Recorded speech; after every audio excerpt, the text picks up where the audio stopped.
नाज़रीन, न्यूजीलैंड के Campbell island में 1906 के अंदर माहिरीन ने, जो माहिर नफ्सियात थे, डॉक्टर, साइंसदान, उन्होंने एक फैसला किया कि उन्होंने 400 भेड़ें उस आइलैंड पे छोड़ दी। उनका ख्याल था कि ये भेड़ें हमें इस आइलैंड पे इसलिए छोड़नी चाहिए कि हम देख सकें कि वो बगैर किसी कस्टोडियन के, यानी उसके अगर कोई निगरान नहीं है तो उसके बगैर वो कब तक जिंदा रह सकती हैं या कब तक वो सरवाइव कर सकती हैं। और ये उनका ख्याल था कि यानी उनको वहां पर छोड़ने से पहले 400 जो भेड़ें थी, उनका ख्याल था कि ये ज्यादा अरसा सरवाइव नहीं कर पाएंगी। क्यों?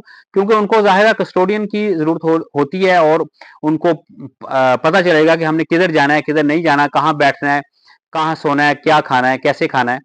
तो उनका ख्याल था कि ये तजर्बा कामयाब नहीं होगा। लेकिन उन्होंने ये तजर्बा क्यों किया, ये अभी मैं आपको आगे चल के बताऊंगा कि उनके पीछे उनका जो है वो थीम क्या था, यानी उनका मोटिव क्या था। तो उन्होंने 400 भेड़ें छोड़ दी। तो 75 साल बाद, यानी 75 ईयर्स उन्होंने दिए उनकी अगली नस्लें जो आगे बढ़ती गई उनको देखने के लिए। तो 75 साल बाद जब वो गए तो वो हैरान रह गए कि वो अपने आप को सिविलाइज्ड कर चुकी हैं। यानी 75 साल बाद ना सिर्फ वो जिंदा थी, बल्कि उन्होंने अपने आप को सिविलाइज्ड भी कर लिया। सिविलाइज्ड इन द सेंस कि उनको उनको पता था कि हमने क्या खाना है, कैसे खाना है, कहाँ बैठना है, किधर जाना है, किधर नहीं जाना, ये उतराई है, ये गहराई है और ये ऊंचाई है, ये उनको सब कुछ पता चल चुका था। यानी 75 ईयर्स में उनकी जाहिर है कुछ 6-7 नस्लें जो है वो आगे आ गई होंगी। और उन्होंने अपनी तरफ से, भेड़ों ने अपने आप अपने अपनी एफर्ट्स के ऊपर, अपनी कोशिशों के ऊपर वहां रहना सीखा। उस इन्वायरमेंट को, उस क्लाइमेट को उन्होंने अडॉप्ट किया। और अपने आप को, जो उनको मुश्किलात फेस हुई या उन्होंने जो वहां मुश्किलात का सामना किया, तो जाहिर है वहां पर उनको उनको एक अच्छा इन्वायरमेंट मुयस्सर हुआ। और लेकिन इसके बावजूद जो उनका कस्टोडियन नहीं था, उनको कुछ देखने वाला नहीं था, निगहबान नहीं था उनका, या उनको कह लें कि उनका चरवाहा चराने वाला भी नहीं था। तो ये उनकी एक बहुत बड़ी एफर्ट थी कि उन्होंने अपने आप को उस माहौल के मुताबिक एडजस्ट किया। अब असल में माहिरीन जो थे वो क्या इसको साबित करना चाह रहे थे, इस पे इसमें से क्या साबित करना चाह रहे थे कि अब आप इंसानी बच्चे के ऊपर आ जाए। फर्ज करें आपने उसको सारी आसाइशात दे दी हैं, तो याद रखें आप उसको बुजदल बना रहे हैं। यानी फर्ज करें आपने बच्चों को आसाइश देनी है, तो आपने उसको, याद रखें, उस आसाइश के बदले बुजदल बना दिया, यानी वो उसका आदी हो जाएगा आसाइश का, क्योंकि आप उसे दे रहे हैं। लेकिन भेड़ों के बच्चों की तरह अगर आप अपने बच्चे को जिंदगी की उन तलख हकीकतों या तपिश से इंट्रोड्यूस करवाएंगे जो कि आप समझते हैं कि आपने झीली है यहां तक पहुंचने के लिए, तो आपका बच्चे का जो एटीट्यूड है, आपके बच्चे की जो जो डिसीजन पावर है, और आपके बच्चे की जो सोचने की सलाहियत है, वो बिल्कुल डिफरेंट हो जाएगी। ये कभी आप आजमा के देख लीजिएगा कि जो आसाइशात, जो भी जितनी भी फैसिलिटीज है हम अपने बच्चों को देते हैं, तो अगर आप उनको थोड़ी देर के लिए हटा के देखें तो वो खुद उसके अंदर घुसना शुरू करेंगे। उनकी परसू के लिए वो एफर्ट करेंगे कि वो हम चीज हासिल करें। तो उसके लिए उनको मेहनत करनी पड़ेगी। उसके लिए ज़ाहिर है उनको दर बदर जो है वो ठोकरें खानी पड़ेंगी, उनको लोगों की ज़रूरत पड़ेगी, उनको अपने आप से कुछ सोचना पड़ेगा। लेकिन प्रॉब्लम क्या है कि जब हम बहुत सारी आसाइशात दे देते हैं, फ़र्ज़ करें वो भेड़ों को सारी आसाइशात दे देते हैं, तो शायद वो इतना लंबा प्रोलॉन्ग ना कर सकते, वो इतनी लंबी ना चल सकते। लेकिन उन्होंने उनको सख्त जान बनाया, यानी ज़िंदगी की उन हकीकतों से इंट्रोड्यूस करवाया कि अगर हम नहीं है तो अपनी घास कहां से चलनी है, कैसे चलनी है, ये आप खुद डिसाइड करो।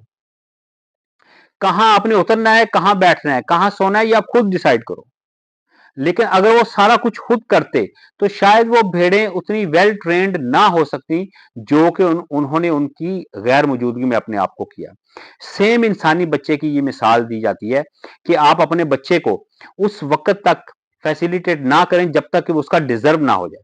वो डिजर्विंग अगर मोड में आ गया है तो फिर आपको उसको उस आसाइश को, उस फैसिलिटी को उसको देना चाहिए। अदरवाइज अगर आप बचपन से ही या उसके लड़कपन से आप उसको सारा कुछ ही वो दे देते हैं जो कि आपने बड़ी स्ट्रगल्स के बाद हासिल किया था, तो आपको तो उसकी कदर है। लेकिन वो बच्चा जो है वो, याद रखें, उसके अंदर सबसे पहले तो उस वो एहसास खत्म हो जाएगा कि ये चीज हासिल कैसे की जाती है। उसके बाद उसके अंदर वो डिसीजन पावर खत्म हो जाएगी। क्यों? क्योंकि उसको सारी चीजें तो मिल रही हैं, डिसीजन क्या करेगा? कुछ भी नहीं। उसको डिसीजन करने की जरूरत ही नहीं है, वो जो मुंह से निकाल रहा है वो आ रहा है। तो उसके बाद जो है वो बुज़दिल क्यों हो जाएगा? बुज़दिल इसलिए कि वो जिंदगी की उन तलख हकीकतों का सामना नहीं कर पाएगा जो कि उसको पहले 15 साल में या पहले 18 साल में करना चाहिए था। जो ही उसके ऊपर कोई बुरा वक्त आ गया बाद में, मिसाल के तौर पे, तो फिर वो जो है वो हवास बाख्ता हो जाएगा, यानी उसकी नर्व जो है वो सोचने की सलाहियत से महरूम हो जाएंगे। उसके अंदर हौसला नहीं होगा जिंदगी के उन तलख फैसलों को एक्सेप्ट करने का या जिंदगी की उन मुश्किलात को एक्सेप्ट करने का। तो खुदारा आप अपने बच्चे को उन हकीकतों से इंट्रोड्यूस करवाएं। हर चीज देने की नहीं होती, हर फरमाइश पूरी करने की नहीं होती, हर ख्वाहिश जो है वो फुलफिलमेंट जोन में नहीं आती। तो उनको पहले से ये रेडी करें, उनके अंदर ये एहसास दिलाएं कि ये आपने इस चीज को कैसे हासिल करना है, खुद से कैसे हासिल करना है। यानी अगर फर्ज करें वो 5 साल की उम्र में या 6 साल की उम्र में, बहुत से वालिदैन हमने देखे हैं जो बच्चे को मोबाइल लेके दे देते हैं और वो कहते हैं इससे खेलो, इसमें कार्टून देखो, और उसकी लॉजिक क्या देते हैं? बच्चा साइड पे बिजी रहेगा, ये हमें तंग नहीं करेगा। ये सबसे जो है वो इलॉजिकल लॉजिक है। तो लेकिन उसका असर क्या पड़ता है कि वो अब उसमें मगन तो हो गया, उसको आसाइश मिल गई, उसने मुंह से निकाला, मिल गया, तो उसने अब उसको क्या पता उसकी वैल्यू का। जाहिर है वो टूट भी गया, खराब भी हो गया, वैल्यूएबल वो चीज नहीं रहेगी, उसको पता ये दूसरा आ जाएगा।